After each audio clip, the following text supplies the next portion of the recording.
Hi అండి, welcome back to Durga village vlogs.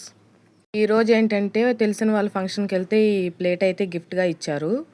ఈరోజు అయితే ఈ ప్లేట్ కొన్న స్టిక్కర్ని అయితే తీద్దామనుకున్నాను. ఈలోగా మీకు కూడా చూపించవచ్చులే అని చెప్పి వీడియో అయితే రికార్డ్ చేస్తున్నాను. అయితే స్టవ్ ఆన్ చేసేసి ఫ్లేమ్ అనేది సిమ్లో పెట్టుకోవాలి. సిమ్లో పెట్టిన తర్వాత స్టిక్కర్ ఎటువైపు ఉంటుందో అటువైపు ప్లేట్ అనేది స్టవ్ మీద పెట్టాలి. సిమ్లోనే పెట్టాలి. హై ఫ్లేమ్లో పెడితే అనేది ప్లేట్ అనేది బ్లాక్ వచ్చేస్తుంది. పెట్టిన తర్వాత 5 సెకండ్స్కి ప్లేట్కి ఉన్న స్టిక్కర్ అనేది నిదానంగా పైకి అనేది లేస్తుంది. నేనైతే చాక్ తీసుకుని ఒకసారి నిదానంగా స్టిక్కర్ అనేది లేపేశాను. చూడండి ఎంత ఈజీగా అనేది వచ్చేస్తుందో.